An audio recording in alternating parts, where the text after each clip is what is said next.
Good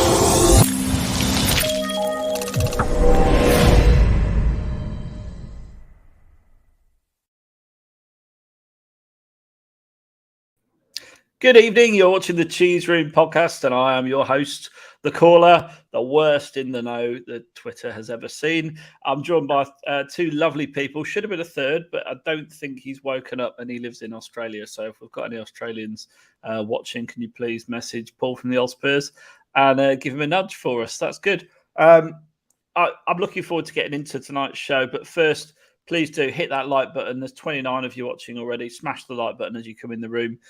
Do consider a super chat. All super chats are gratefully received and really help support the Cheeseroom. And let us know you're here. Send us some messages. Becky, welcome back to the show.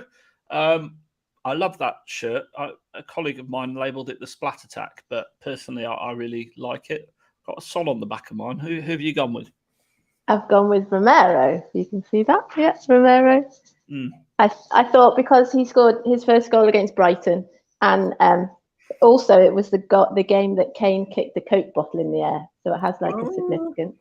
But I love the kit anyway. Jack's had it, and I've always been really jealous of Jack. So I saw a sneaky offer on it, and it arrived today. So yeah, very pleased. But yeah, great to be back. Talking all things Spurs. It seems to change by the minute. So we'll do our best. It does, and no one can keep up with it, least of all me.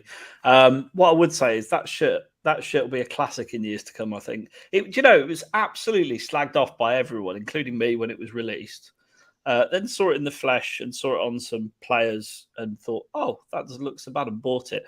And I'm starting to think the same about the home kit this season, if I'm really honest. When these kits get revealed on Twitter, everyone's like, it's rubbish and all, fluorescent, you've got a marker pen and all the rest of it. When you actually see it on Perisic and Fraser Forster, you think, yeah, I could pull that off, don't you, Steve? I think I may need a slightly bigger shirt than Perisic wears, but yeah. He's a diminutive guy, isn't he? Yeah.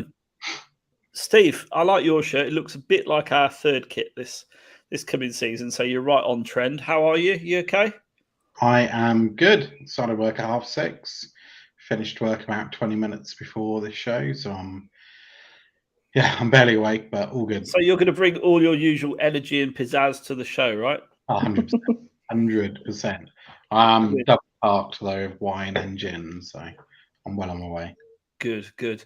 Well, as we know, look, the window's only officially been open for 10 days. We've signed 3 players and been linked with 462 so far.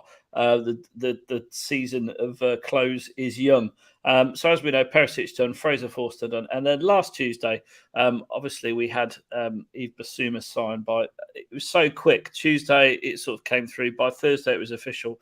This is the quickest. Sorry, Steve. Like a Craig David song. What, 7 days? Didn't even take that.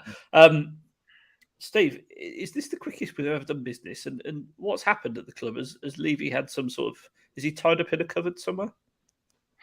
Potentially. Be quite a small cupboard, but because he's not a particularly large chap. I think I've just had I think 2 things have happened. One, Conte has happened, and Conte is not going to take no for an answer. I said 2 things, probably 3 things. One, I think Levy knows it's his time. Yep. If he doesn't back Conte, if Conte walks, so he's not backed, that's pretty much game up. The entire fan base is going to turn pretty toxic. Parts of it are toxic enough as it is. We won't talk and about I think also, it's good timing. We've had the investment. A lot of non-Premier League clubs are struggling for cash. We've had a first year fully in the stadium. So now is a good time for us to buy players. Absolutely. It is a great time for us to buy players and do business. And Becky, what are your thoughts on the window so far? I mean, it's been very sort of quick fire, hasn't it, so far?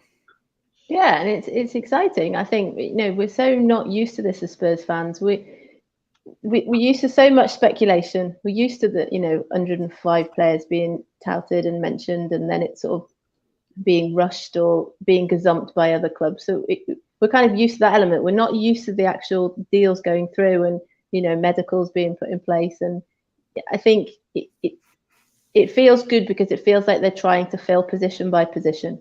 So if they're moving on to, left centre back and wing backs and they've sorted goalkeeper and, it feels like there's sort of there's a system and there is a policy. It feels like a change in policy. And I agree with Steve. When clubs are sort of feeling the pinch a bit, we've had that full season of full stadium. Because of COVID, a lot of those sort of 1 year, 2 year contracts that were put in place, if you remember that kind of June, July, August when they came back from COVID, that's all kind of coming to an end. So the sort of players that, are seen as big name players that are maybe more attainable for us, without us even, starting into the 150 million. And it's a really optimistic time. We just need to be careful, and me included, to not get ahead of ourselves. And it's so hard not to. God, me included too. There's all sorts of rumours about Eriksen this week, perpetuated by people like me on Twitter, in 160 characters or less. But there's lots. I mean, I heard from quite a reliable source. There's quite advanced negotiations on Eriksen, but then you've got the club who are quite clearly messaging against that today. Steve, where do you think the truth lies in this whole Eriksen debacle? Do you think we're going to be signing him or not? Well, the one caveat I would give is just because clearly there's some messaging going on, doesn't mean that we're not going to sign him, does it? No, it doesn't. And I think, one thing to know, football clubs are very, very, very wise in social media presence and how they manufacture that. So, we all know for a fact that clubs put out information and, more crucially, misinformation about players they're going after. Agents put out information. How many times have we had the fan base almost revolt because we haven't signed player X? Then it turns out the club were never looking at them. It's just the agent drumming up business. So I think we need to be careful. I'm going to sit on my Shan-shaped fence. I'm pretty 50-50. I don't think I'll go back to Brentford. And the rumours are us or United. And with us, there's a bit of familiarity. There's Conte. Obviously, he knows the club. There's London. All rumours are he's happy in London. But United are probably still a bigger draw. That's probably quite a exciting prospect for him to go to as well. So I hope we get him. I really hope we do get him because we need that. We need that creativity. Well, if we don't get Eriksen, we need something, Becky. I think that's for sure. I mean, Eriksen is just a cheap alternative, isn't he, really? I mean, there will be other players out there I'm considering. But do we need an attacking central midfielder when we play in a system that really relies on the wing-backs providing all the attacking cut and guile? Yeah, and I think, when kind of news, was sort of circulated yesterday, whether people believe whether it was a reliable source or not, they have had similar sorts of things before, mainly medical related, and they have been correct, which is, I think, why a lot of people trusted them yesterday. But yeah, when it was sort of seen that he was going to come, Twitter was a flurry of, this is how brilliant he's going to be, and this is what he's going to bring to us, and he's free, and he knows the club, and as Steve said, you've got London, he knows Spurs, he knows Conte, all those things. But we'd need maybe a change of formation, and it'd be someone that we would bring on when we've got 5 subs, or if we were in, teams that we were struggling, who were very deep against, and he would come on and sort of change things. And then this morning, when Alistair Gold sort of came out and said, there's been no contact, he is still on holiday and nothing has kind of happened, Twitter was then a flurry of, well, we don't need him and we didn't want him in the first place. And, if he wants to go to United, then sod him. And you were like, oh, God, in that kind of 12 hours, it was really the best of Twitter and the worst of Twitter. And I know we shouldn't take Twitter as given, but it is a really great place to meet people and have a community. And it was just such a really positive place. And then today it was really negative. But then you with extremes, Becky. It's a bit absolutely. like North Korea, to be honest. Yeah. Very, it's one way or the other. And, I think it's very easy for people to be keyboard warriors and write this, that, and the other at each other over Twitter. It's stuff they wouldn't say to each other in the real. it's going back to what you said before. I hope that we are a club now that sort things out quickly, because that helps. And I think because we've done that quickly with other players before, when it was almost sort of said that he was coming, we're like, oh, and and Kerry's just put in the chat there about it, waiting till the 23rd of June and that kind of sync. But then it going away again, and that's fine too. So we just don't want it to go on and on and on. I said this last week in the show. If he doesn't want to come, that's fine. No one will hold it against him. It's part of his decision as well. So much has changed for him. That's fine. Let's just not have it going on and on and on and on and on. And I'm the worst person to ask for who we would have instead. So ask Steve. Steve, over to you. I think there's somewhat limited choices. One thing I will say though is I think one change in strategy we've had is that historically we used to chase a player, and I think we were genuinely interested in them, offer slightly less than what the club said they wanted, end up not buying the player, and then last minute going, oh no, we need to buy somebody. And then we panic, we pay over the odds for somebody like Sissoko, and it doesn't work out. So I think I'm more confident now that even if we didn't get Eriksen, Paratici and Conte would be looking at other players simultaneously, and they'd have other options on the table, and that's why I'm a bit relaxed. I can see some comments, like, is Eriksen good enough? Do we need him back? I think he's good enough.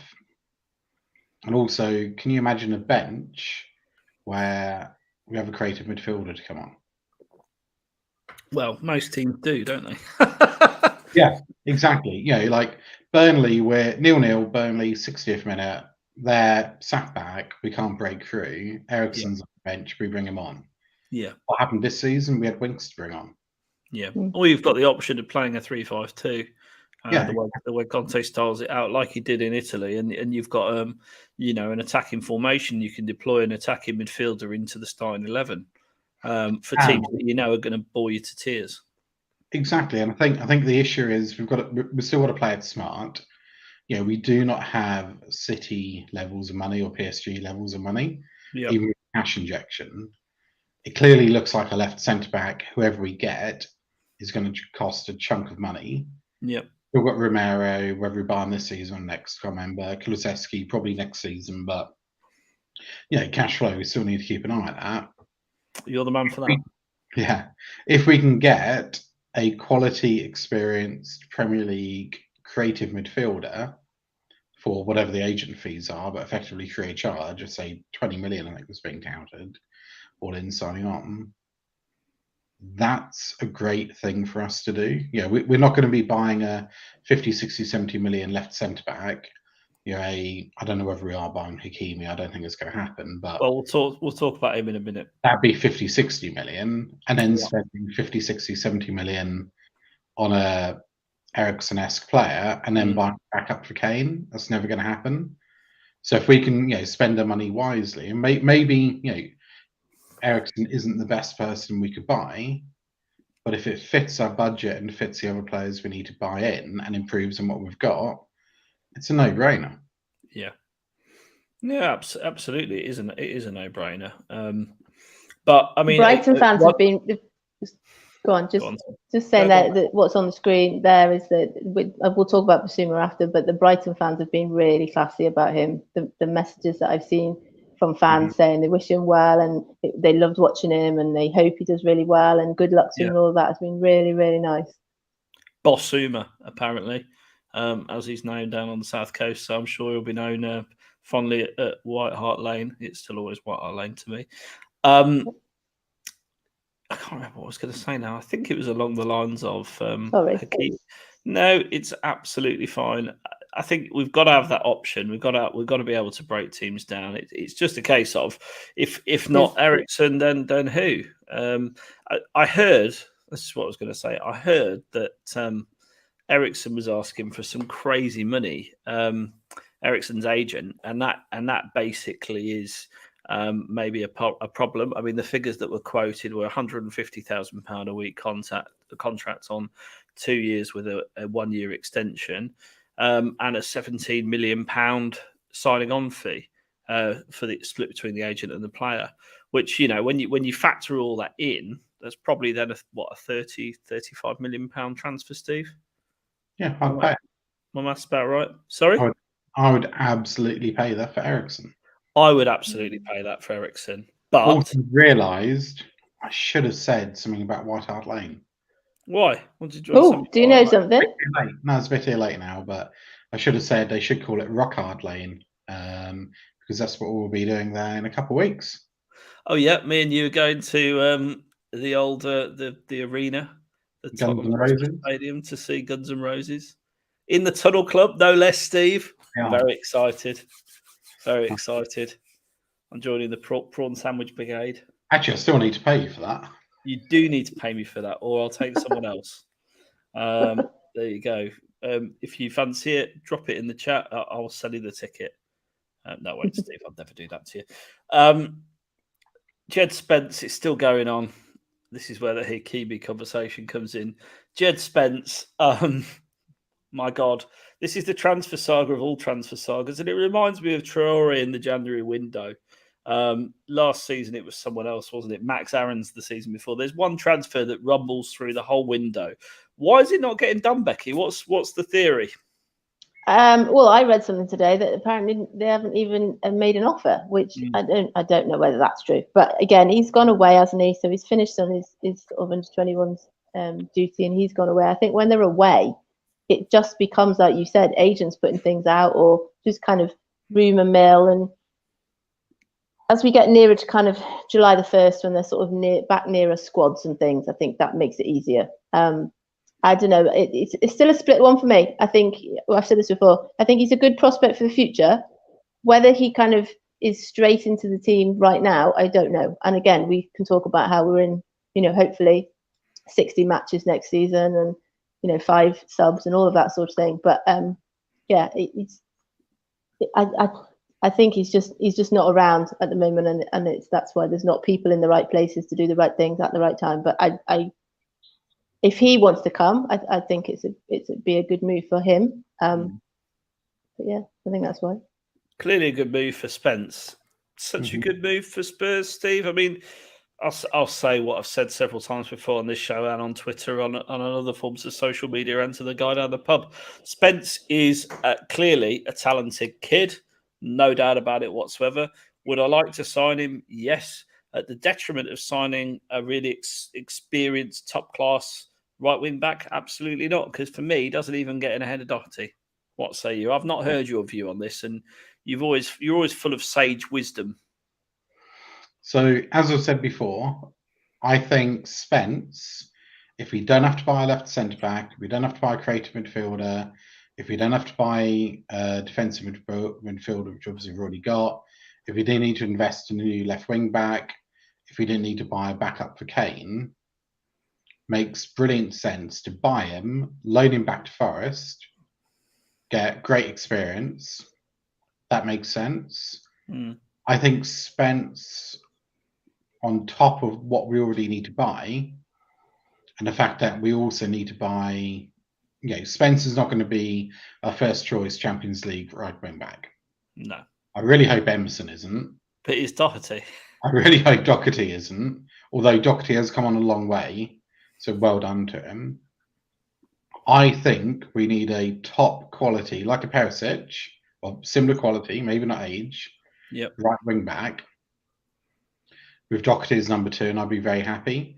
And if we could get Spence in and then loan him back to Forest, I'd be delighted. But I wouldn't want to see that 25 million pound kind of taken from the general transfer kitty, spent on Spence as a prospect, and then that meant, you know, we couldn't buy a backup to Kane, or, you know, we couldn't buy the left centre back we wanted, and we ended up with Davis. So I think it's very good. So I don't see how it fits in this season's window, but then I don't think we could buy him next season because he'll be gone. No, I agree. It's a tricky one. Well, Jed Spence, he's, you know, 25 million quid could be a great bargain. might not be. It's a massive gamble to play him as a right wing back in the Premier League. In my opinion, he's been obviously been well scouted. So, like, I think the club are really happy with his attributes, as are about 7 other Premier League clubs from what you read.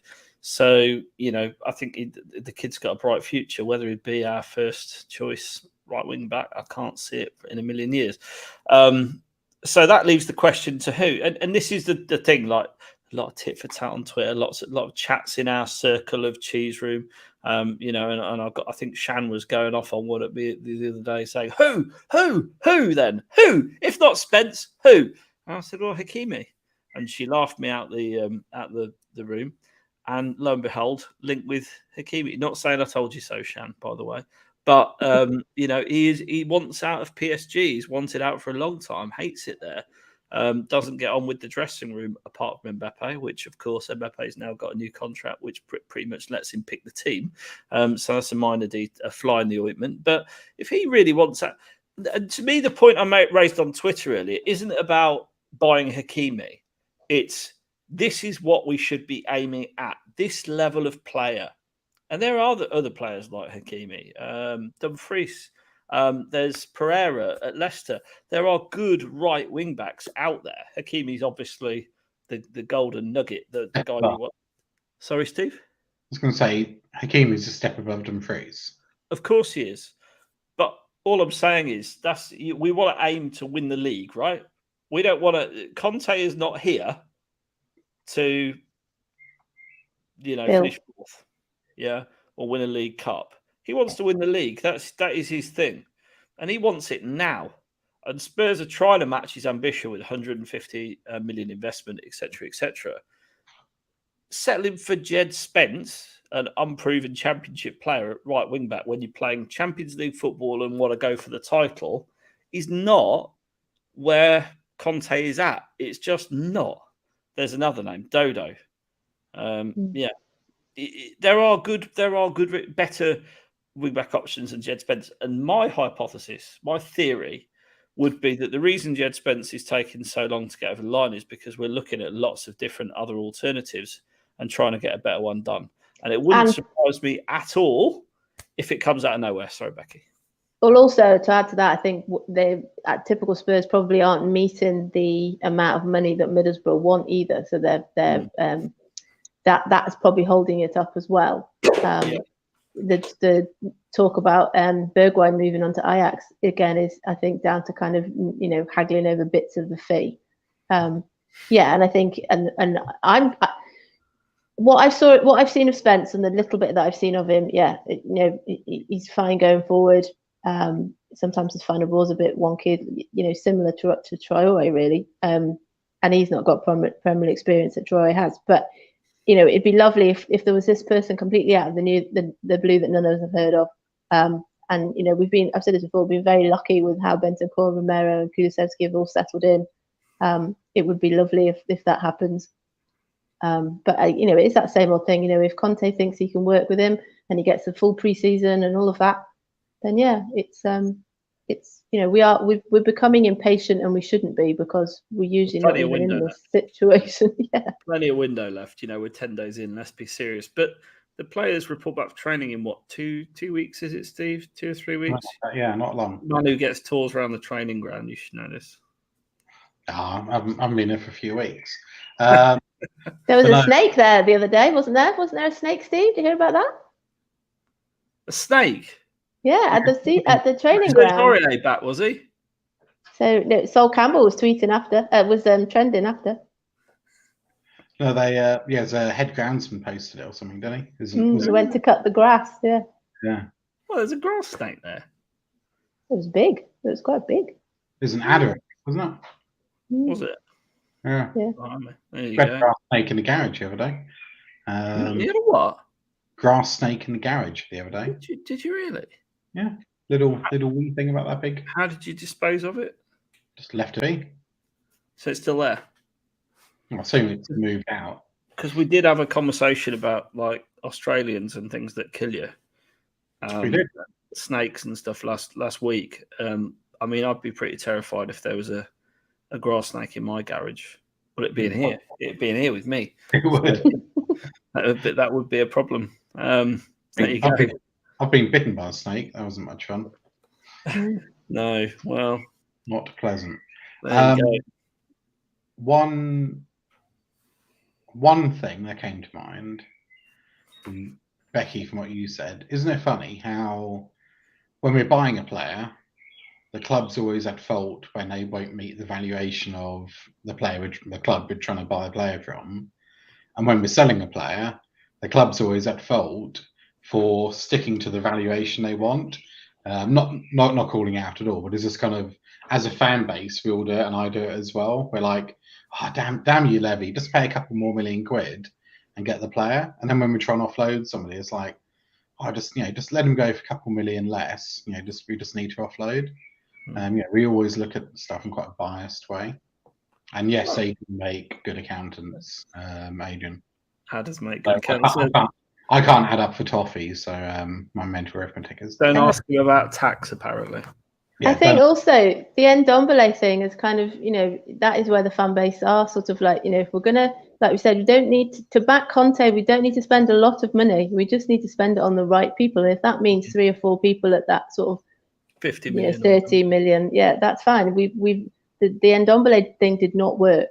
And, we're forever kind of just don't buy him in Davo's dreaded 20 to 30 million. Or Bissouma. I wonder if he approves of Bissouma in the 20 to 30 million pound mark. Be interesting. I know you're watching Davo, so do let us know what you think about that. That's basically Liverpool, isn't it? Liverpool's strategy was we're going to spend a lot of money on the few players we need to improve on and buy absolute worldies. And they're buying players 60, 70, 80 million a pop. And they're spending less than we are net. Absolutely. We just seem to buy, a raft of players at the Jack Clark. Dave Harris level. Yeah, Dave Harris level. What are you trying to say about Dave Harris? He's financial level. I mean, not okay. Level. Emerson's been linked with a move away to Atletico Madrid. That's an interesting one, isn't it? Would you be happy to see Emerson go? Becky, he's had his critics this season. I think that's an understatement, much derided. But he tries his heart out for the team. I'd like to see him leave, but I don't bear any ill feeling really. No, and there was that lovely picture today, wasn't there? He was holding up the Brazil Spurs flag, wasn't he? That was really nice. And and he went to Lucas Moura's kind of like training event thing, didn't he? And he gets a lot of stick. Yes, he's if we're looking to sort of really push on, he is not the type of player that we want going forward, because we need better quality than that. But he made improvements in the time that he was with Conte as well, and when we needed him, he did step up. But it's that same thing. I don't mind anybody moving on. There's no ill will to anybody that moves on, provided we get somebody else of a better standard who comes in afterwards. If we don't, then you may as well stay, and we can kind of hopefully buy in January and that sort of thing. I don't, our squad is thin enough as it is. If we're bringing people in, that's fine. I don't think we need, it's like I said the other day, in the old days, it used to be somebody had to go before we could get anybody in. And it was almost like if someone was going, but now we seem to be bringing people in first. And then if we've got people that we need to kind of like Winks and those sort of players that need to go afterwards, that's fine. It's not essential as much as it. They very much made it sound like it was a 1 in, 1 out kind of philosophy before. If he wants to go and he finds a club that suits him, then that's fine. If not, then that's fine too. Yeah, absolutely. He's just not a right wing back, Steve, and that's where my view is. But don't worry, we're going to sign Hakimi. I'm convinced about this. Only a matter of time before we get here. We go. The ongoing saga. Let's talk about this one. So Richarlison and Jesus or Jesus, depending on what your pronunciation is. We did a poll on Twitter. It does appear that Jesus is closer to a move to the Emirates than to Spurs. Are you bothered, Steve? Jesus, would you like him up top or let him go to the Goons? I'd like Jesus. I mean, I don't think we'll get him, because why would he swap City's bench for ours? That's a odd move. And he'll pretty much walk into the Arsenal team, because who have they got up front? Can never pronounce his name, in Nketiah or whatever it is. He scored what 10 goals all season last season, or 10 or 11. Mm. So I think he's a good player. I would take him, but I don't think he'll come. Yeah, but I'd have him over Richarlison. So I don't like Richarlison. Yeah. Like I mean, most divers are awesome. Hang on. Let me just ask you this: Richarlison. Like, yeah, I want to run down the rabbit hole. Just 1 minute. Here we go. Is he not one of those players whereby when he's against you, you think he's a knob and you hate him, right? When he's playing for you, you really enjoy his shithousery. A bit like Eric Lamela on the occasions he did grace us with his presence. I mean, look at Romero, the way he roughs people up. You know, we've got players who've done that ourselves. They must hate players. Is Richarlison just not in that camp? And wouldn't it be great to have on your team winding the opposition up? I think he just wind me up. And I don't think he's that great. Like he's never been the standout player. Mm. I don't think he's a. If we could get him for like 30 odd million, then yeah, as Mark just said, fine, I'll take him. I'd have to swallow my pride, so I don't like him. I think he's a bit of a douche, but I would take him because he's very versatile and he'd be great to have on the bench. So he could replace Kane, he could replace Son, he could replace Kulusevski. Mm. So that's brilliant for rotation. But the amount of money they're talking about, you know, just no. The only thing I can think about is whether there's some financial skullduggery going on here. And Everton can't pay for Dele. Everton want Winks. Why? No one knows, but they do. And don't question it if we can get him going. And then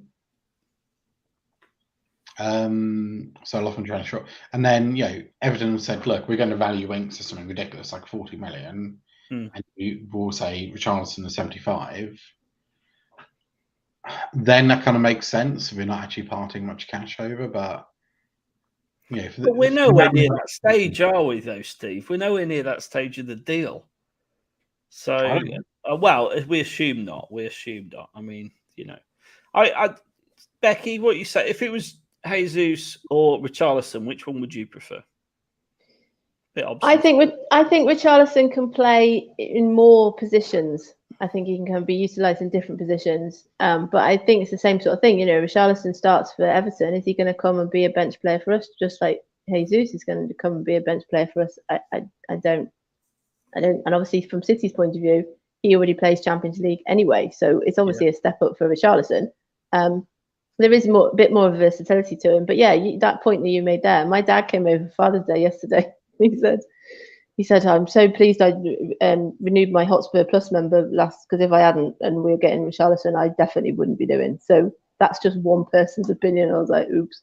He said the same thing. He's just too annoying. But is that annoyance what we need in our own team? I just also am a bit concerned about how Conte he's organised the dressing room, and he's kind of, got the players in with the right temperament. Is Richarlison the right temperament? And I just don't know. I don't know. I don't know if that's a bit harsh on him. He's never not given his all for Everton, has he? No, but which I don't know. He was going for him in a really shit team. So I know there's lots of stat comparisons around, but you can't really compare his stats with Jesus. Jesus is literally getting balls in front of an empty net passed to him, and Richarlison's having to do all the work himself. So I think it's a little bit unfair to compare the two directly in stats. And Richarlison's more, as Kerry rightly says, more adaptable. I mean, I'm biased. I just don't like him, so I don't want us to sign him. I think he's a bit of a conversation between him and Romero if he signed, wouldn't it? Welcome to the club. Yeah, but Romero has a bit of good shithousery. Yeah, and he goes in hard. He doesn't roll around the floor like whining. That's what I can't deal with. That's part of Kane's game I don't like. Kane goes down quite easy sometimes. Yeah. I know you can't say it because he's a blessed one at Lane, but Let's talk about this. Craig's bringing a good point up. If we're talking about Hakimi, I'm definitely not giving up on Martinez. He's levels above Richarlison and Jesus. Yes, we should be absolutely keeping an eye on what's going on at Inter because we seem to want several of their players. Where they're at financially, believe they need to raise 40 million by the end of the month to avoid serious FFP consequences. So they've got to sell, and they seem to be signing everyone at the moment. So Lukaku's going back there for what is it, 10 million quid or something on loan? Is it just separate note? Lukaku, is he, by the way, the worst Premier League big money signing ever? I mean, he's got to be up there, hasn't he, Steve? It's got to be close, yeah. Yeah, and I don't like wishing players bad, but I am so happy at that because all we had in the media, particularly from Sky last season, was Lukaku's going to get the golden boot. He's the best thing ever. He went away to Italy and he's come back a machine. He's going to be the best player the Premier League's ever seen. You know, Kane can't even clean his boots because he's the best player the world has ever seen. And he was shit. Mm. And then he did that interview, didn't he, where he said all these things that he then said he didn't say. That was quite funny from the outside in. Exactly. And I know HG, thank goodness, isn't listening. He'll say that Chelsea didn't play to his strengths. And I do agree. But if you're that much of a worldie, like you maybe have a bang average season, not a terrible one. Mm. He was awful, so also Chelsea can't sign strikers, can they? Every striker they sign is probably since Drogba been pretty terrible. The amount of money they've spent is amazing. Yeah. You know, Milan, they've got several good players, you know. We like the look of Bastoni. We liked the look of Skriniar, although I believe PSG are in for him. And Martinez is obviously on our shopping list. Can you really believe we'd pay? I mean, we talk about Richarlison and Jesus. Martinez is like the Hakimi of the striker world. He's the golden goose, isn't he? Can you really believe they would part company with that player, Becky, for 80 million euros, 90 million euros? No, and I think if it's somebody that, you know, Bastoni said something similar, didn't he? Wants to kind of build a legacy with Inter, then that you can completely understand that. But equally, you know, Romero, we're paying the money, so the money is there. It's just Paratici's got to do, and Conte got to do this sort of selling idea. So like we talked about right at the beginning of the show, so that we don't get gazumped by the Liverpools and Chelseas anymore. And they sort of sell the idea to the club to say, this is where the club is going, this is what you're going to do, even to the point of this is how many games you will play and these are the types of matches you will be in, which is possibly, if Eriksen isn't coming, that's possibly maybe is being communicated to him.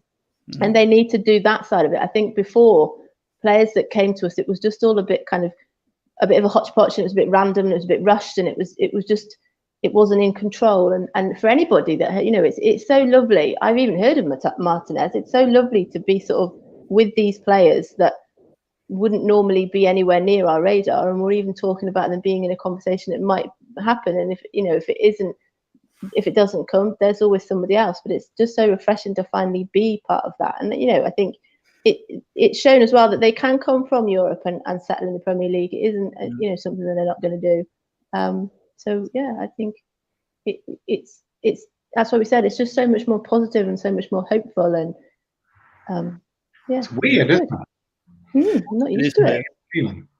It is weird. A bit unnatural, unnerving. 200 people watching, Steve, talking of unnerving. If you could all hit the like button, we'd greatly appreciate your support. It doesn't cost you anything, takes a second, and we really appreciate it. Please do smash a like for us tonight. I'm gonna give you a quandary, and I want everyone in the chat to play along with this, if you can. So you can only sign one Inter player. They need to sell, and Paratici can do business for one player. Which one do you sign? Let's use Adrian's list because it's a pretty good list. Martinez, Bastoni, Skriniar, De Vrij, or Dumfries. Who would you go for then, Becky? Bastoni for me. I think he's young. He's kind of he's Italian as well, and so Conte's kind of got that kind of link.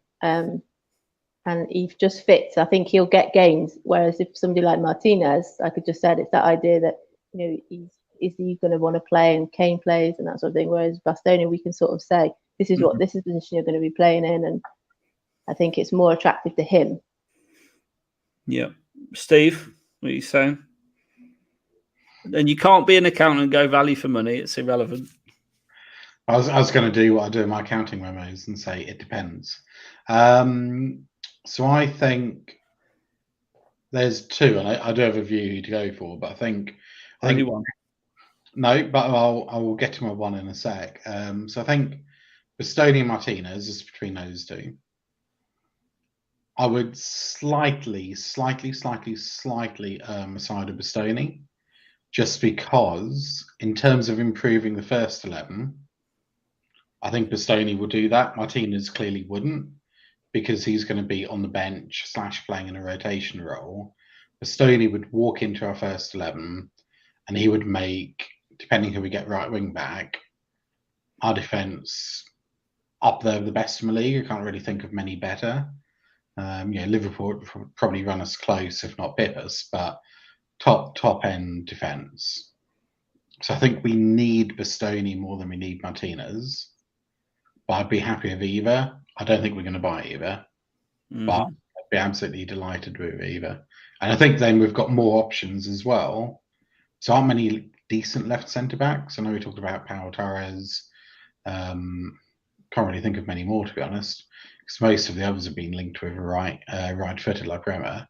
Yeah, fine player though. Oh, brilliant player! But I think we've got more options, like as a Martinez type player. Skriniar, of course, yeah. Versus Tony. My view, for what it's worth, and not much given my Twitter following, but my view would be Bastoni. I think you've got to go. We've lost Steve for a second. It's gone quiet. He's gone to get some beer. I think it would. I think it'd just be transformative if we could get him in. But here's the question. So we're going to sign a left centre back. I'm fairly sure. I don't think it'll be Bastoni. I hope it is. But let's talk right wing back. Okay, so you can now only sign one of a right wing back, and let's say Martinez. So would you go Martinez or Hakimi? Becky, and let us know in the chat what you think. Hakimi, I think. I know he's expensive, but so is Martinez. How much do you reckon Hakimi would be? I've seen upwards of kind of 50, kind of with add-ons and bits and pieces, even more than that.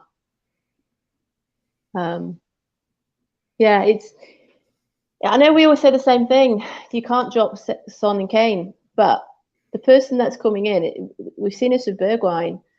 It must be very, very tricky to sign somebody to say you're probably not going to play every game because of Son and Kane. And Bergwijn's been unsettled by that, and particularly if there's somebody who's in a World Cup team. So it's really tricky to sort of see somebody that they can kind of, tout for that kind of idea, because that's always going to be a situation. And, we were very lucky last year. Kane didn't get injured and Son was only injured really sort of January. Yes, if they're injured, that's when they step in, but that hopefully isn't going to be a factor. So I do really think it's really hard to recruit people. I know people put in the chat saying we have to rotate the front three. Yeah, we do, but we've never had the options really, apart from maybe Bergwijn and Moura a little bit, but we haven't really had the same sort of quality to do that. So to bring someone in, knowing that that's what's going to be an option, I think is really, really tricky. Whereas in the right wing back position, that's an easier option to say, that you're going to get games and these are the games you're going to play in, and possibly Spence, as you said, is going to be in the cup games. Certainly not, you wouldn't think, in the Champions League game. So, yeah, I do think it's quite a quandary for them to sort of see who they would bring in the striker position. And we've seen it today. They've put out again that they're looking for right wing back, left centre back, and a striker. They're the main three positions that they're still looking for. And the mind does kind of boggle, which you think, who is that striker going to be? If it's some big, really, like well-known, expensive player, brilliant. But even convincing that person of how they'll fit into that situation. So then it makes you think, will it be somebody sort of, not as well known or not as experienced or younger and that sort of thing to kind of build up, and don't forget, Parrott's had a good international break, and the two Scarlett last night when he played for the under-19. So there's that side of it as well, and it's that kind of level of experience and. But I do think it'd be I wouldn't like the task of trying to convince that person to say, come and be a striker for Spurs, because you'd have to kind of have an answer for all those sorts of things. Because otherwise we get Bergwijn all over again, where they come and they just don't play enough when they've got the quality. Steve, I'm not sure if you heard my question, but we've signed left centre back. Great news! It's the guy everyone wants, Bastoni, Pau Torres. And it's now a choice between a right wing back, Hakimi, or a forward, Martinez. What say you? It's hard, isn't it? It's really hard. I think we'd have to say Martinez, because Emerson. Well, yeah, 100% Martinez, because at the end of the day, Emerson and Doherty, if we kept them, they can do the job. Are they top notch? Are they brilliant? Are they world class? Clearly not. Does any team in the world have a world class player in every position? No. So they could do the job, but we have no option other than Kane. And next season, touch a lot of wood. Yeah, we're going to be doing 60 games next season. Kane can't play that. So we've already got some versatility at right wing back. And remember, Tanganga, before people kill me, I know he's not great at right wing back, but he can just play it. And we could get away with him playing League Cup games, particularly early on. So we have options at right wing back. We have no option at striker. Absolutely not. Other than potentially Son up front, and that doesn't work out too well. Or some people mentioned Kulusevski. I've never seen him do that. Or Bergwijn if we kept him, but it looks like we're selling him. So Martinez 100%. Yeah. Okay. It's an interesting one. A different view to Becky in the chat. It did seem that Hakimi was the favourite. Hey, we've got to sign both in reality. We need a forward and we need a right wing back. It's just the quality of which there's going to be some compromises along the way, isn't there? Because you're not going to sign Bastoni at 50 million, well, more than that, 70 million euros. Pau Torres would probably cost 40 to 50 million euros, and he's still an option in play. Then you're going to sign a right wing back for like 50, 60 million, and then the forward is going to cost you 80 to 90 million. I think what's interesting, and we want that forward to be competitive with Kane and Son, because I think the point you picked up on, Becky, was absolutely valid. Yes, you do need a right wing back who is absolute quality, because the wing backs are key to the system that Conte plays, totally key. So you need that position. But up top, you absolutely need a rotation option for Kane and Son, and we've never had that. That's why they play every single game, and we'll luckily enough that they've not picked up massive injuries in the last couple of years, but it could well happen next season. I just think we run the risk all the time if we don't have a quality backup option. If we've got the money and Martinez is available because Inter need money, then I would absolutely go after him. In fact, I'll put it out there and I would say that if it's a choice between Martinez and Bastoni, I would absolutely choose Martinez, because you can buy it's easier to replace a centre-back than it is a world-class forward. What do you say? Yeah, I agree with that. Yeah. Let us know what you think in the chat. Be really interested to see what you've got to say. And while you're at it, smash a like button. There's 200 people watching this show and only 80 likes, which means 120 of you CBA. Other centre back options. Let's explore those. So Evan and Dika. And Dika. What we're saying about that, Steve? Likely to happen. I've 19 million quid. I've heard quoted for him. That's a bargain if ever I heard one. I must admit, HG is the person to ask. I know very little about him, and I suspect we all know very little about him, which is probably why he's a 19 million pound player, not a 60 million pound player. But I'm going to make a very boring, lazy comment. But if Conte and Paratici want him and rate him, then yeah, fair play. But honestly, I don't know too much about him. He's got 1 year left on his contract. That's the key thing. And he's got the same agent as Bissouma, which is why kind of the momentum is sort of building a little bit behind him. He's a left-sided centre-back as well. Now, is that where the rumours come in from, though? Because we have to be careful about Twitter, don't we? There's somebody just gone, we need to sign a left centre-back. We just signed Bissouma. This guy's got the same agent and a year left, therefore we're going to buy him. So I'm always a bit sceptical. The thing for me is that Frankfurt obviously are in Champions League, aren't they, this year? Because they won is that right? Because they won the Europa League. So it's not a huge difference for him to come to Spurs to be in the Champions League because Frankfurt are going to be in the Champions League. That's a thing. Well, I mean, it's a bigger club. But if it's like when you've got promoted with the team, you kind of want to I know we've got that with Jed Spence and Forest, is that he might want to be in the Champions League with Frankfurt as well. It might not be the right time for him to move yet, or he might be a January signing. Bremer, Gleeson Bremer. So we spoke about him previously. I mean, just on this, by the way, Craig, no one's an upgrade on Davis last season. He was unbelievable. I think just with Davis, I feel a bit sorry for him because everyone's talking about all these players taking his position. He played his absolute heart out last season, didn't he? Sadly, I think in terms of overall quality, there are better left-sided centre-backs out there. Gleeson Bremer, he's not really a left-sided centre-back. He's a right-footed player who very rarely plays a left centre-back. But just won Serie A Defender of the Season. The last one didn't turn out too shabby, did he, Becky?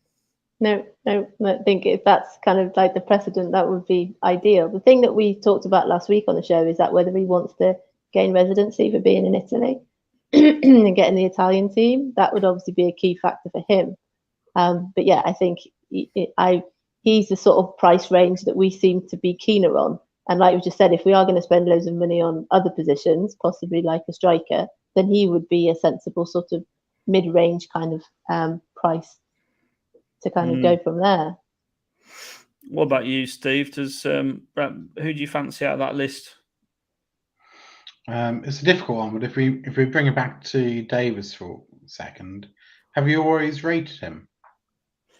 As a backup, yeah, a backup. I always thought he gives you a 7 out of 10. But would I have said he's going to play every game? No. I have always said, in fairness, that he should be a left centre back because that's where he plays for Wales and he plays very well there. Yeah, he's definitely not a left back or left wing back. He has some flexibility about that. What was the question again? Would I sign Bremer? Not as a left centre back and not at the cost of not getting somebody like Bastoni, but yeah, would take Dyer's place. Doesn't he normally play on the right? He could play centre. He could be right-footed and play centre. Yeah, I mean, clearly Dyer is. I was going to say, like, what foot do you need to play? What foot do you need? Ideally, both would be good. And use your head. Yes, it's true. Dyer doesn't always use that, particularly when he goes into the stands. But where were we? Yeah, I think I've seen Bremer playing more often on the right of the three. So he'd probably be a Romero replacement, well, backup, I think. But yeah, not going to happen. I can't see that happening. If I'm being really honest, I can't see. Not if we get a Bastoni as well. No, we're not going to be buying a top end right wing back and Perisic, which still has a cost involved, let's face it, and a Bastoni type player and Bremer in the same window. And this person whose name I'm going to have a go at pronouncing, apparently, according to HG, do you want to have a guess? Well, I've seen it written down phonetically. So Steve, you have a go first. Hincapi, surely? No, apparently it's Incapi. Incapi, yeah. Incapi. Incapi. Yeah, apparently this is one that Tim Vickery has been raving about as a hot prospect. Tim Vickery, we sometimes have on the show, South American football correspondent, up and coming from Ecuador. So that's one to absolutely keep our eyes on through the window. Let's talk outs for a little bit. We definitely have to. There you go. Seb's got it. Inky P. And if you didn't catch Seb's show on Sunday, it's on our YouTube channel. Do tune in. It's a great quick fire transfer show. A lot less drawn out than my ramblings. Winks to Everton. Please say it's so. There's a lot of noise about this. Steve, what are we saying about that? I'm pretty sure the noise is coming from you and your hundreds. All day, just I mean, I'll be happy to see him go, but I have no hard feelings because I think he's tried hard. He's clearly a Spurs fan. He's a nice guy, but he's not good enough. He's just not good enough. So we need to get rid of him, right? Everton could be a good place for him to go. Yeah. So yeah, I'd be happy if he went. I'd just be happy I'll drive him. Literally. Hang on, Seb. He also said this. There's me bigging up your show. Don't watch Seb's show. It's bloody terrible. He did say he'd be blown down by a gust of wind and he needs to pack a few pounds on, but he said he's really excited by this prospect. So there. Right, we've covered Winks. Tongi, on the other hand, we haven't covered. There's no links. There's no takers for dear Tongi. Where's he going to end up? Well, I was seeing today the whole kind of Eriksen thing, and that's dead in the water. Everyone's like, "It's fine, don't worry." I need a beer to talk. They were about. like, "It's fine, it's okay." And Ndombele is coming back, and it'll all be fine. And they'll turn a corner, and it doesn't matter. We don't need Eriksen. We've got Ndombele. And you were like, "No." I don't know. I've heard things about how he'll be training by himself. I've heard other things that he will be fully reincorporated or he'll go back on loan. But yeah, Caller's right. There isn't really many rumours around. I've said this on the show before. It's like with Lo Celso, they go out on loan, if they do well on loan and they sign, and that's great. Good luck to them. And if we can make some money or we just, recoup our losses, that's all fine. The fact that he went back to his own country and he still came back, and that may be due to his wages, I understand that, but if he can't make it there, I really struggle to see where, and there were rumours a few weeks ago about he went to Spain, didn't he, I think, and he put something on his Instagram about him being somewhere in Spain, and knowing him, he was probably just on holiday, but the rumours have now gone really, really quiet. And it's, if we talked about it before, he's not got Aurier and he's not got Sissoko at the club now, so he would really be by himself if he came back. But yeah, who would take him? And that's ridiculous with the quality that he's got. People are not falling over themselves to take him. Well, yeah, that's the only club that I think could afford him. Could we use him as a counterweight in a transfer? I mean, he's French, so maybe I'm clutching at straws, really. Steve, we've got to do something. I've had to have a beer to face into the thought of Tongi. He pissed me off, really did, that day, the way he slow walked across the pitch. I was sat with you at the time, funny enough. You were slumming it in the standard premium seats that day. Was that it for you and Tongi then? And where does he go? I mean, the guy's on 200k a week, £200,000 a week. So I'm going to do a bit of a caller here. I called on a show in Ndombele being dog shit very early on. He's had a bad attitude all along. He's never quite integrated in the squad. He's always looked lazy warming up. He's just never really cared. And that's unacceptable at any level. But when you're earning a couple 100k a week and you're in a stadium, 60,000 people paying their hard-earned money to watch you play in a very privileged position, that's not on, and I can't respect that. And the only fear I've got this season, this close season, because Winksy, no discredit to him, somebody will snap him up for whether it's 10 or 20 million, who cares? Somebody will take him. He's not fundamentally a bad and polluted player. The Chelsea, good luck to the guy. Didn't quite fit in, but he's a good player, and somebody will take him. Ndombele, who's going to take him? Like, he's got a bad attitude. He's lazy, and unfortunately, for once, we spent a load of money, brought him on a very high salary. Yeah, so he's got no incentive to leave, because clearly he doesn't give a crap about the club, and he doesn't really care about playing by the looks of it. So presumably he's quite happy to sit on the bench or under 18s or train by himself and 200k a season. This is it. So I'm struggling to see where he can go, because Becky, like you said, he's trying to go back to France. That didn't really work out. Everybody stereotypically says Italy's a bit of a slower league, and maybe that'd be good for him. But there you go. Yeah, price minimal and the pizza appealing. But even Jose didn't like him much. No. Like, we've had 5 managers at the club who haven't really, is it 5 or 4? Haven't many, a lot, who haven't really played him, haven't really rated him. No. Where are we gonna lose Ndombele to, Becky? Answers in the chat if you've got a good suggestion or a really funny one. The best ones I'll absolutely read out. Becky, who's going to buy him?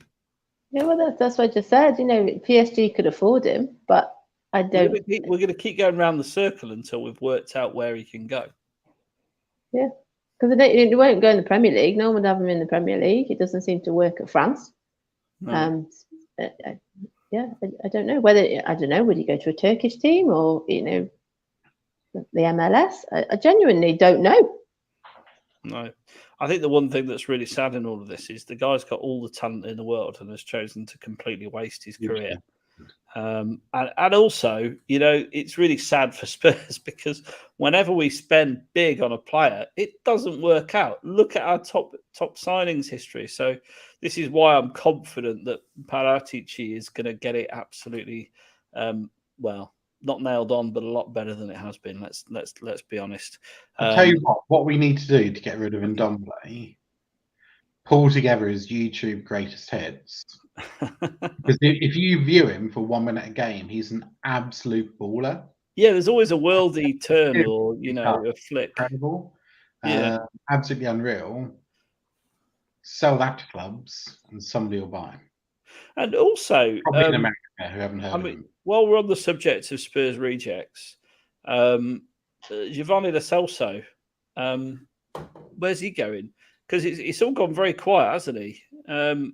We thought he would maybe move to Spain by now, but doesn't seem to be any smoke, to be honest, Steve, staying on that.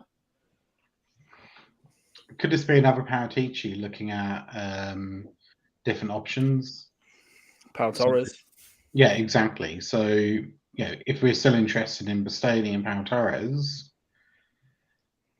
who knows? When we talk about smoke, Basuma, as you quite rightly said, came on social media and everybody's radar, 2-3 days up before we signed him. Mm-hmm. Well, it was just announced the deal was done. Yeah, pretty much. There was no preamble with him really at all, not from any in the know. It just literally came from nowhere. It was Spurs have agreed personal terms, and they're expected to finalise a deal subject to medical. Exactly. Out of nowhere. In one of his interviews, literally on video from his own mouth, he thanked his team, his lawyers, his agents, Spurs, for the negotiations over, and I think he said, the last 2 weeks. So for a week and a half, we were negotiating with another Premier League player, and there was absolutely not a single tweet around it. And that always brings me back to my cynical self, knowing Spurs pretty well and trying to get all the in the know I can. I get almost nothing. There are almost no in the knows with Spurs. They leak very little. So anybody who says they're properly in the know of Spurs, they're almost certainly lying. There's very, very little leaked. I mean, yeah, it's partly true because for every Basuma, there are other players. I mean, Ndombele was leaked for ages before we signed him. Unfortunately, God, it's a shame it was. Yeah, I don't know. Atletico for Lo Celso, yeah. I mean, look, Villarreal, he played really well, didn't he? He was in the Champions League semi-final. So, he's a good player. Well, Steve, don't upset everybody. He is a good player. Like just because a player didn't play well for us doesn't mean they're not a good player. He's a good player. I think the problem was he was about as popular as COVID-19 in the dressing room, and I think that might be part of the problem with him. I just never saw him smile. Like when you see them, because like we get in the ground so early because Jack wants to see Chirpy, and you see them come out and Sonny's waving at everybody, and Reguilon's usually waving at people, and Ndombele always had that snood thing on his head, and Lo Celso just looked miserable. The two of them just looked. You saw Galini, and Galini had far less talent, and he looked like he was having so much more fun and kind of bonding with the fans, and seemed to appreciate the opportunity he was given.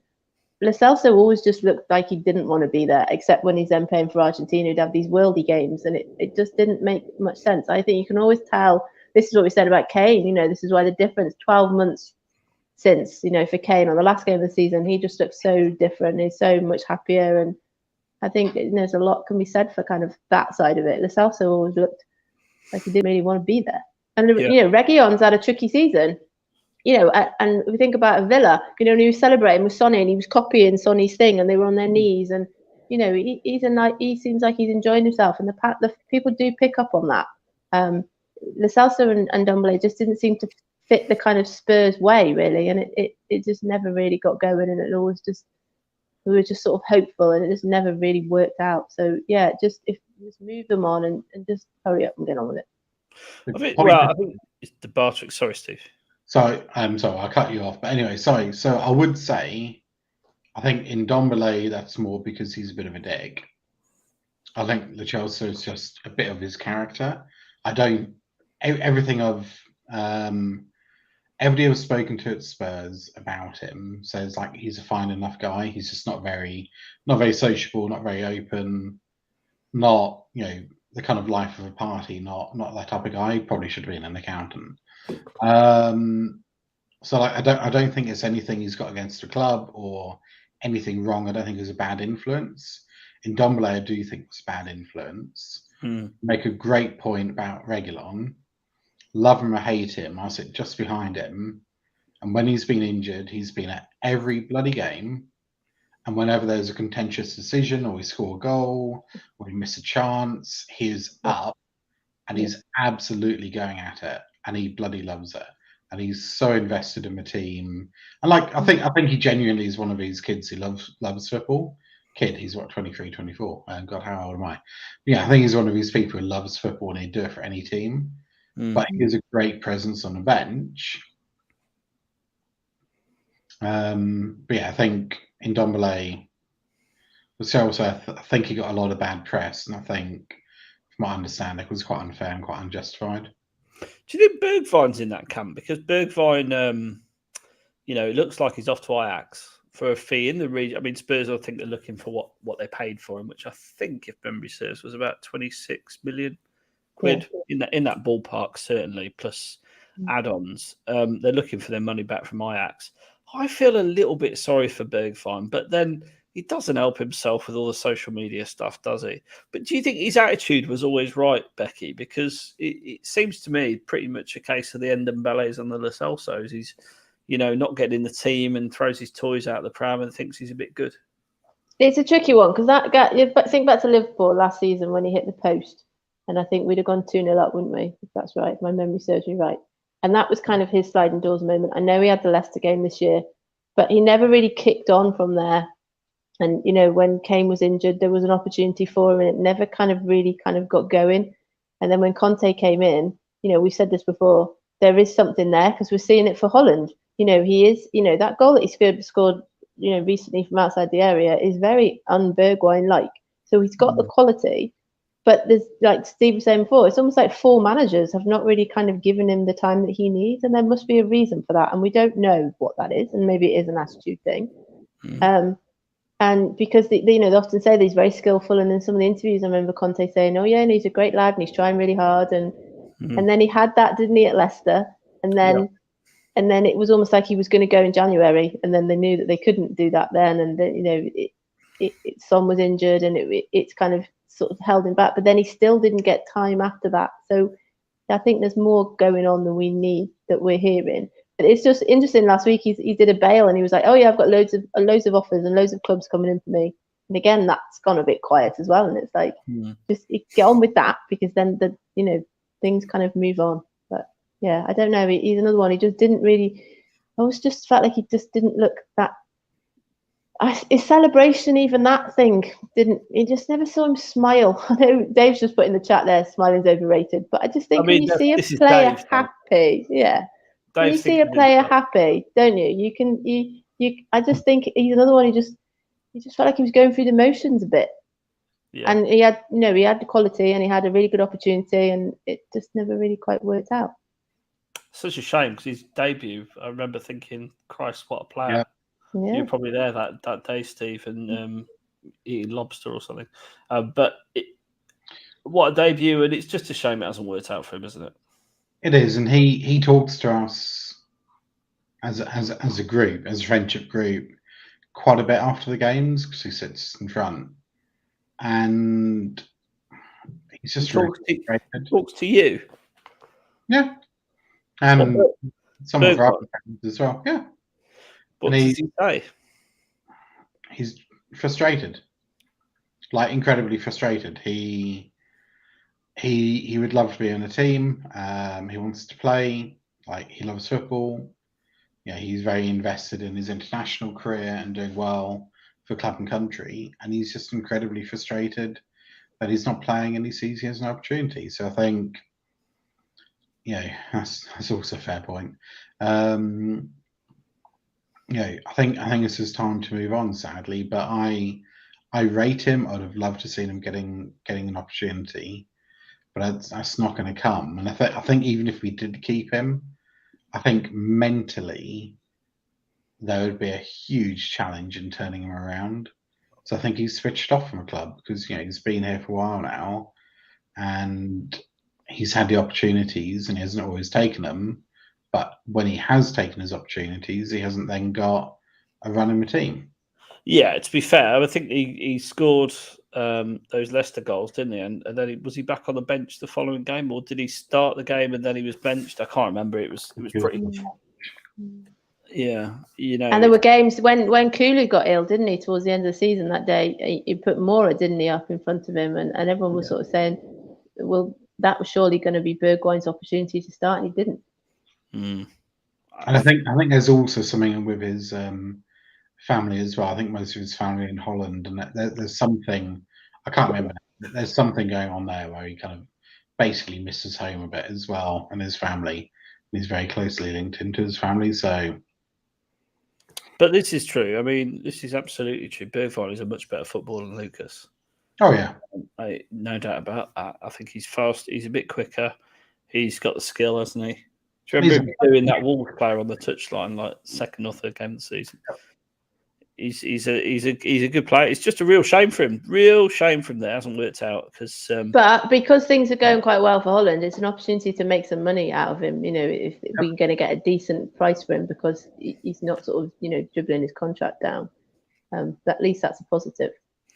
I think he's. This is where Davo, if he was here, would probably say this is the danger of buying your 20 to 30 million pound players.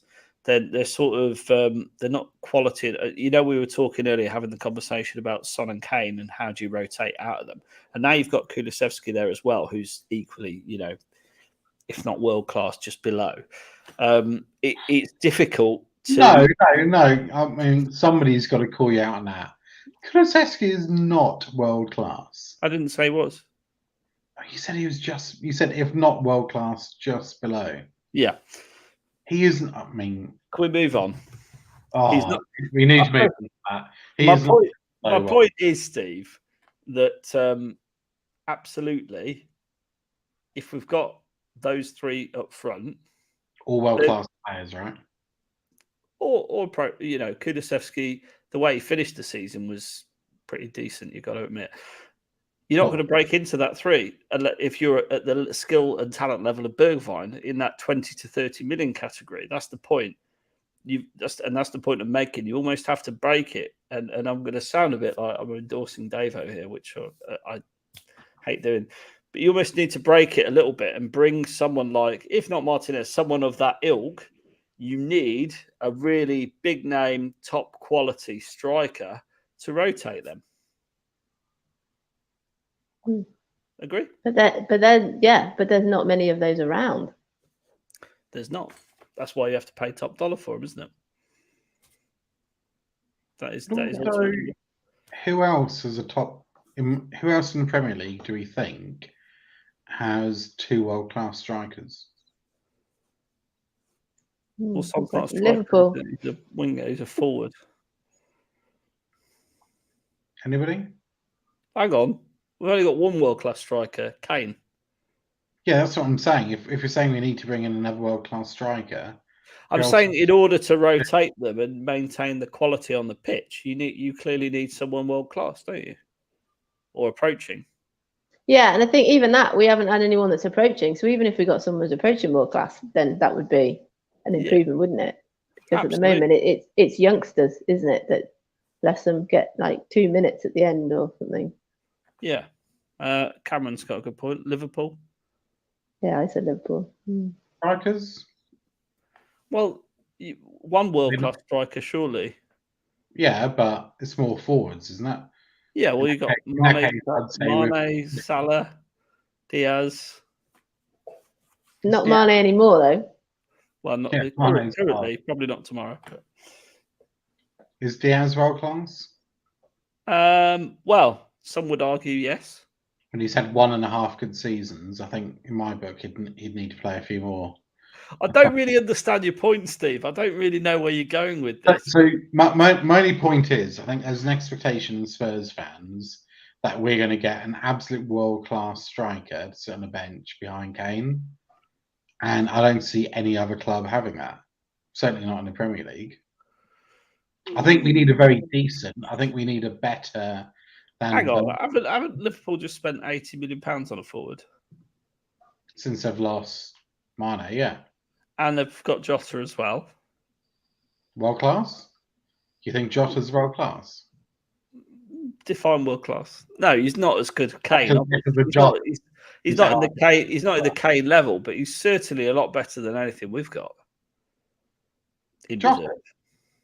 I mean, in reserve, yeah, I agree. Which is what he is for. He's a rotational, reserve / on the bench player, isn't he? Yeah, and I think somebody of the level of Jota, I would be ecstatic if we had on our bench. Really would. And I think that's the level we need to be aiming at. All I'm saying, slightly tongue in cheek, is I know there's a point there somewhere. Let us not expect to buy an absolute worldie to sit on a bench behind Kane. So it's not going to happen. No. And to be honest, I wouldn't say Martinez is world class. I'd say he's a very, very good player. Hang on. Class. Hang on. He's not world class. He absolutely is. On that basis, then, the only world class ones are Messi, maybe Lewandowski. Steve said the only world class ones are Kane, Messi, and Ronaldo. No, it's more than that. I don't think Martinez is world class. I'd love to be in your head and understand what world class is. Not Martinez. Is Haaland, there you go. Kerry says City have now got Haaland. Is Haaland world class in a foil? Well, this is the thing that nobody's really talking about him because, again, he's played in a league that it'd be really interesting to see how he steps up and how things go for him in their non-striker team. Be careful, he's hitting Google now. There's danger. Look at him. He can't. I don't. We've completely lost. We have lost. We've completely lost what he's going on about.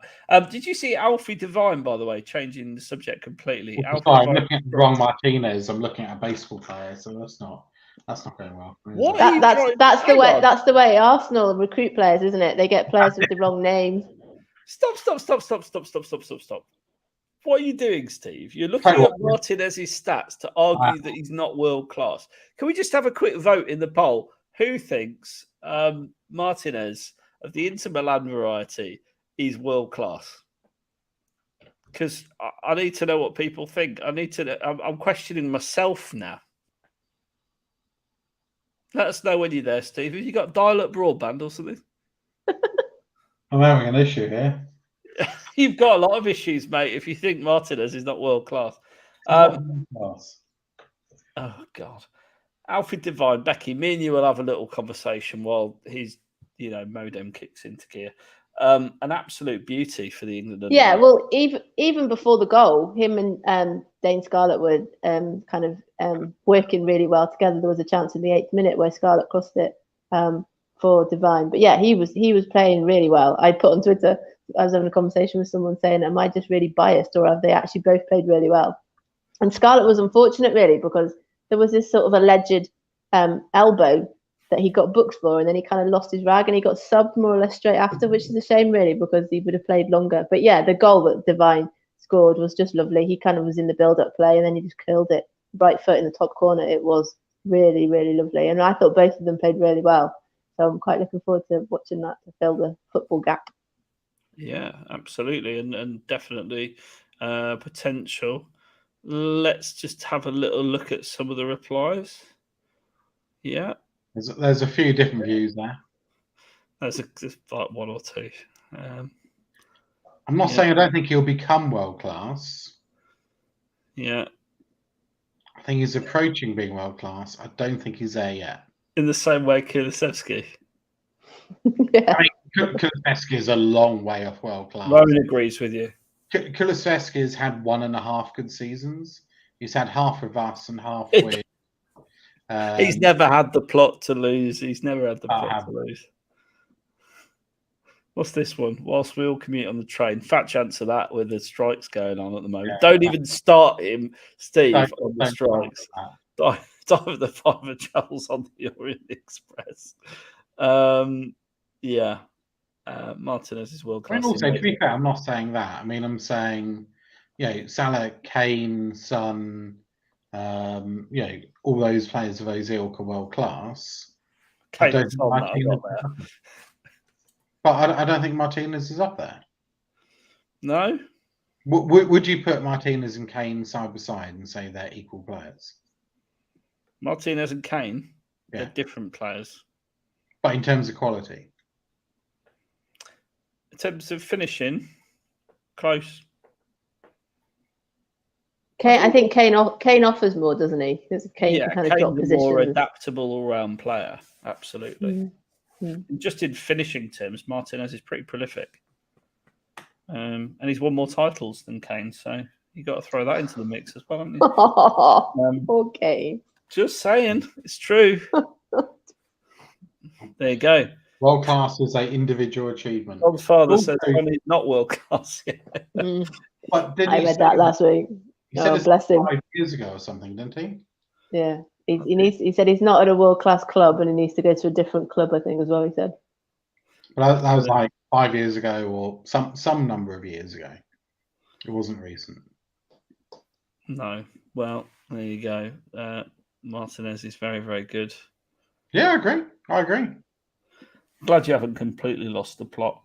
Hey, he's a brilliant player. We're not going to buy him, but he's a brilliant player. I'd love to have him at Spurs.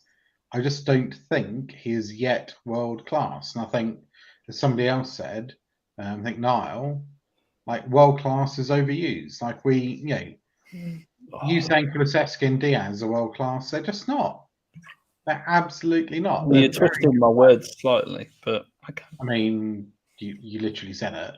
So there's no twisting. They're not world class. We can put this to rights, yeah, over a beer at Guns N' Roses. No, we can't, because I can't drink beer, can I? A glass of champagne? Our package doesn't include champagne. Wine? Yeah, wine. No package includes champagne. You must be heartbroken. I'm very heartbroken. Just booked the NFL today, and that includes 1 glass of champagne. Oh, really? A bit tight, isn't it?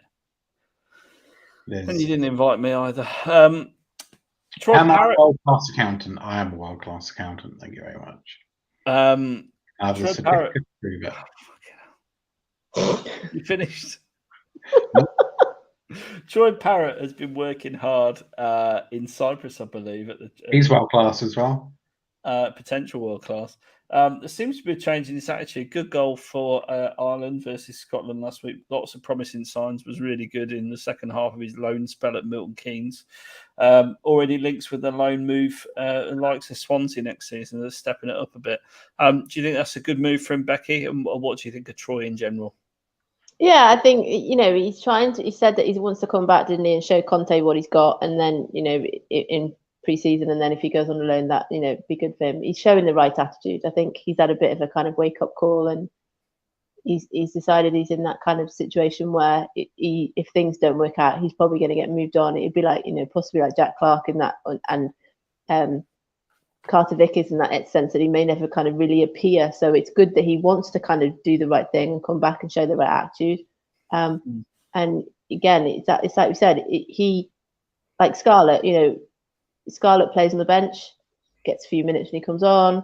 That might not be enough for Parrott. So if Parrott wants to go out on loan, he's still very young. So the more the experience he can get, people like said about Norwich and teams like that that necessarily aren't teams that he can kind of go and get a really good experience from, get lots of goals, build confidence, and then kind of come back when things are more sort of ready. And obviously then Son and Kane are near the kind of the end of their careers with us.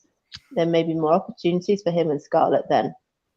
But certainly, again, it's that tricky one, isn't it? They could sit on the bench and be kind of, that type of player that could come on. But I don't think they're, even though, they've made improvements, I'm not sure they're there yet. So yeah, a good loan for him. For both can you drink Jack Daniels, Steve? With Diet Coke, I can, yeah. Diet Coke, there we go. We're on. Boom. We found our drink. Yeah, championship loan definitely next step. It is, isn't it, for Troy Parrott? He needs to get out there and play regular championship football now. He's done League One. Get up into the championship, Troy. Sorry. Or could we? I was going to say, like, if you sign another striker or another forward, to compete with Kane, give him a bit of rest, I wouldn't be too unhappy with Parrott there as well. So we've got 5 subs. So he gives us a bit more, options, and maybe lesser games, or if Kane get injured, which touch wood he won't, but he will. So he does most seasons where he didn't last. Then we have the new forward playing up front, Parrott on the bench, so it gives us a bit more cover. And I wouldn't be too unhappy of him coming on or starting, the lower level League Cup games. And also, quite frankly, Dave Harris. I wonder how long Dave has been waiting to post that. Long time. Quite frankly, I think it worse. Parrott for me is one of these players who every Spurs fan has an opinion on, and I'm including myself in here. How many of us have actually watched him play many games? Like, I've seen him play a little bit, but not many. So everybody seems to have this very strong view on Parrott and loads of inside info on him, and yet probably none of us have really watched him play much. I saw him play a few times for Milton Keynes Dons. Yeah, a few times. Like, I've seen my second team. I do like a bit of Dons action. If a second team is such a thing and allowed. But he was very good at that level. Very good. Positionally, he's very mature. Great shot on him. Ball controls, as you would expect from a person signed to a Premier League club, and playing for a national team. Very good as well. So I think it's and he's got the physique. I think it's just a case of a lot of it's around confidence and a bit of maturity as well, like decision making. But I think that'll come. He's got all the talent. He's got all the tools to succeed. The tricky thing about coming on, but a lot of players at that age have and don't make it. Sorry, Becky. No, it's fine.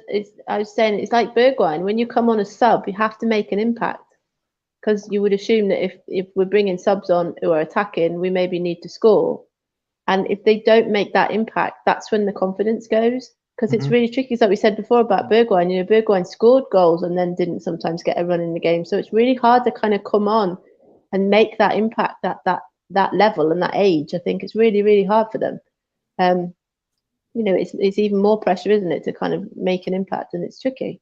Yeah. Whereas, like you said, he would be playing regularly in Championship. Yeah, but I mean, he's still young, isn't he? So I think he's got time. He's absolutely got loads of time. I mean, how old was Kane? For Parrots, I think I'm right in saying he's 20 years old. I think he's 20, yeah. Yeah, but he was 20 this year, so he's not 21 until next year sometime. So, I mean, he's still... Years work. Hey? That is how years work. Thanks very much for that, Steve. But I think Kane made it at like 22, was he, when he first came into the Spurs first team? Something like that. And I think he was 22. Yeah, no, I know I've said this before, but I don't think I mentioned this bit before, actually. I did a training ground tour, and we caught up with Clive Allen, and he was talking about when he coached the under-16s, I think it was. And he said there were 5 players who they're bang on, they were going to make it. They're going to be first-team players, maybe even world-class, who knows. None of those players made it. In fact, he could barely remember their names. Most of them moved on, and even professional footballers. One player who they thought wouldn't make it was Kane. Mm. And every club we loaned him to, we offered him to that club to buy. Every single club went, yeah, no, mate, not interested. So I think it's so difficult to judge. Look at players like Dele Alli, like even Dele Alli coming in. To Spurs and doing fantastically well for the first 2, maybe 3 years. Is now like his form and his abilities have just dropped off a cliff. So that is very difficult to tell. So maybe go back to my work and what I just said. Actually, maybe we do need to loan him out. Maybe we do need to loan him out to the Championship to give a bit more experience. So it worked with Skippy, didn't it? It worked with Skippy, and Skippy came. Well, I mean, Skippy was always a good player. He looked very good for the under-21s or 22s. And when he came back to Spurs, he was just a different character from Norwich. It really toughened him up. Having that first-team football, that is absolutely massive, isn't it? You need consistent football to see what a player is all about, and for them to mature, and physically as well. The Championships are great. I'm surprised we don't do more Championship loans, because it is a great proving ground. It's a really tough physical league. Obviously, it's local, so there's no problem getting about. And I don't know, it's an interesting one. It's like a season ago, wasn't it? Mourinho was raving about the left back. I can't remember his name. He went off to the northeast. You know what I mean? Can't remember his name. Absolutely raving about him he was, and I think he signed for Sunderland or someone in the end, or Midfield. Sinkin? Who? Sirkin. Sirkin. Yeah, I mean, he was absolutely raved about, and look where he, obviously he's now playing. I don't know who he signed for in the end. I want to say Sunderland. I'm sure there'll be someone in the chat who's a lot cleverer than me or good at Google. Also, but Sirkin ended up. There you go. Sirkin's coming in. I'm pretty sure he went to Sunderland for like £1 million or whatever. But will we ever hear from him again? The number of players that make it like Kane did is just, it's which is that what I have to say to my Jack. My Jack plays in goal, and he's like, I'm going to be a goalkeeper for Spurs, and you're like, no, you're not. See, I've got all the knowledge. Just struggle to find it sometimes. He's played. He's now playing for Sunderland. Yeah, we established that, Steve. Yeah, thanks. Just confirming. Do you pay your broadband bill? Do I? No, I don't. I have someone that pays it for me. Yeah, it's brilliant. It was included in my rent. It was included. It was absolutely. Look, I just want to thank you both for joining me this evening. There's 200 people watching. Please do smash the like button, hit the subscribe. We appreciate you watching the Cheese Room. We'll have a show back on Wednesday, rounding up all the latest transfers. We're back on Friday for a general conversation and transfer show. And on Sunday, of course, there is Seb's Transfer Talk, which you can catch right now on YouTube Catch Up. If you go to our YouTube homepage, it is on there. Nice bite-sized transfer roundup of the week. Just before we go, I wanted you to comment on this, Steve, as the man probably closest to the academy as you've toured it. What are your thoughts on that? Yeah, I mean, it's like our academy over the years has been pretty poor. When you walk through the halls at Hotspur Way, they've got photos up of all the players who have come out, and there aren't many good players on that wall. They're kind of struggling a little bit, but they are tripling, quadrupling, something like that. The space and investing heavily in it, and we've seen Spurs, haven't we, invest quite heavily over the summer, the last few months in the backroom staff as well. I can't remember their names. We've got that chap in from Everton, from Rangers, and we've got head of scouting from Chelsea as well. Yeah. So they're rebuilding the back office as well, which is really important. But yeah, I think not enough people have made it from the academy. It's definitely a fair criticism. Let's just do this question. Adrian says, how many more signings will we get in and how many players will be sold or loaned out? I'll take it first. I think we'll get 4 more signings. I think we will do a left centre-back. I think we will get a forward of some descript. And I think we will get a right wing-back. I think the additional signing will be a last-minute deal. And it might be an attacking midfielder or something like that. Becky? 3, I think. I think we'll get a left centre back, a right wing back, and then somebody in midfield. Okay, and Steve? I'm going to go with you, caller. I think basically what you said. I think we'll get those 3 in, and then I think it'll be a kind of last-minute Van der Vaart style. Whoever is out there and a bit cheap, and we can get who's a decent player, get him in. And in terms of who's going, I would expect Winks to go. I would expect Lo Celso to go. I'd expect Ndombele to go somewhere on loan, and possibly a centre back out, depending on who we sign. Really. So what's that, 4? So I'm going to say 4. Becky? I think, yeah, I agree with that. I think Tanganga might go out on loan as well. So and maybe Parrott, and we forgot about Hill as well. Yeah, sorry, I wasn't talking loans, just permanent transfers. Probably another 3 or 4 loans. Yeah. Steve? Yeah.